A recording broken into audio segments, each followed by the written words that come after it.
Amb això tanquem la sessió d'avui. Gràcies a tots per haver vingut. De fet, és la primera vegada jo com a president que puc assistir aquí, per tant també un saludo a tothom. Ja sabeu que fa temps que tant jo com la Dolors Clavell com la Núria Pérez vam agafar el relleu d'en Ricard Riol i de l'Albert que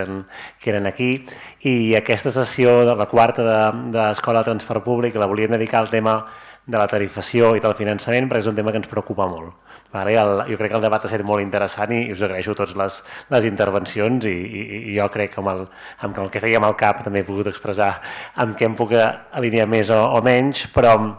volia destacar dues coses. Ens preocupa molt la situació viscuda el 2010-12, en la qual es va culpar de que havíem fet excessos i havíem de pagar-los, i per tant volem alertar molt de que no volem tornar a caure en aquesta trampa, no volem que ens tornin a culpar dels excessos i poder dir nosaltres estem avisant i cap on anem.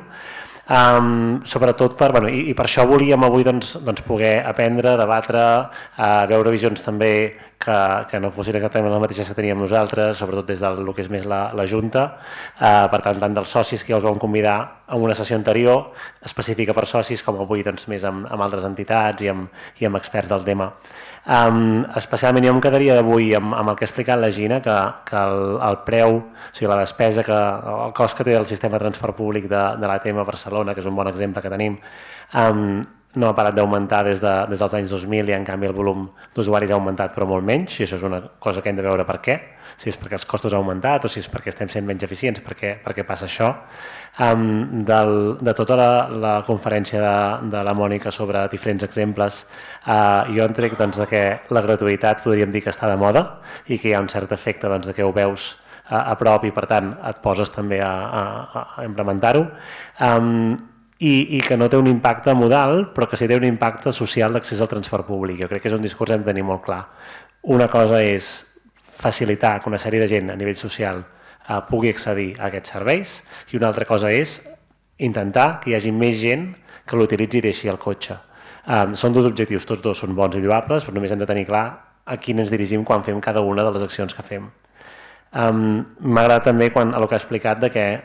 no en diuen free public transport, sinó fair free, que vol dir no és lliure, sinó que és lliure de tarifes, perquè es pagui igualment. De l'explicació de Miquel de l'ATM, que gràcies també per ser avui aquí, em quedo amb que quan mirem números estàndards tenim un sistema relativament barat quan ho comparem amb altres, tot i que molts exemples eren de Regne Unit, que segurament a nivell de cost de vida podien ser relativament... Hi havia moviments, no? Fas que hi havia un marge. Però en canvi sí que hi havia, en el cas de joves, hi havia un cas clarament on estàvem per sota i que hi havia uns grans criteris de desigualtat en diferents, depèn de què miràvem. I per tant això lliga molt amb el que ha sortit amb el de la taula rodona. Tarifes de grups, T16 que han sortit, tot l'aspecte social que ha parlat l'Albert,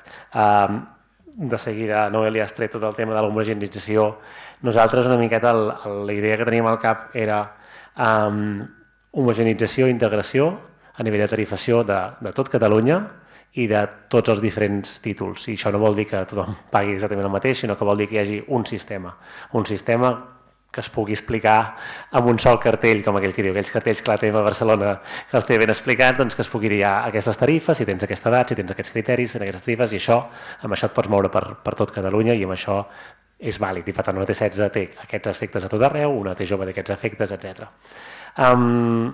L'altre tema que ens preocupa i que avui ha anat sobrevolant és el finançament, les figures de finançament directe, que no sigui... Una de les coses que ens preocupa a nivell de pressupostos, que es pagui tot a nivell públic, és que estiguem a mercè del que es decideixi amb aquells pressupostos políticament aquell any, i que no hi hagi figures on es digui aquest impost, aquesta taxa va directament destinada a finançar transport públic. Això és un tema que les dues lleis que han sortit, la llei catalana està escrita, aprovada, però no està desenvolupada, i l'espanyola no està aprovada encara,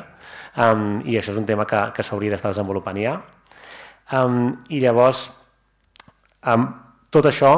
avui volíem debatre-ho amb vosaltres, parlar-ho, i a mi m'ha agradat la pregunta que feies tu, Lluís, com teixim aliances. Jo crec que la PTP, si m'ho permeteu, són bons i se'ns dona bé fer actes com avui, se'ns dona bé crear coneixement, distribuir-lo, parlar uns als altres, crear consensos. també crec que hem fet accions puntualment molt bones, però que a mi m'agrada molt també aprendre de la proposta del Jordi de les tendes, perquè també quan més hem sortit als mitjans, quan més hem arribat a la població que no vindrà un dia, una tarda, a passar aquí unes hores a una xerrada, és quan nosaltres ens hem posat un trasto de tramvia de cartró al coll i hem anat pel mig de la Diagonal passejant-nos amb el tramvia. I llavors és quan realment també fent aquest tipus d'accions o a vegades enganxant uns cartells o fent alguna cosa, és quan realment alguns funciona així, surts a les notícies, la gent en parla, aconsegueixes que la gent en parli. Llavors jo crec que també és bo que intentem sempre trobar aquest punt entre el rigor i un cert punt, si em permeteu, mediàtic, i una mica gamberro, i sempre anar trobant en quin punt ens situem. I per tant això m'agrada també posar-nos a vegades nosaltres mateixos, potser la PTP sempre han set més tècnics, però incomodar-nos una mica nosaltres mateixos i anar a fer una mica el gamberro també és bo per poder aconseguir aquestes coses. Dit això, gràcies a tots per venir, esperem que hagi estat molt interessant. Si sabeu d'algú que li pogués interessar, estarà tot penjat a internet, per tant li podeu recomanar i ens veiem a la propera.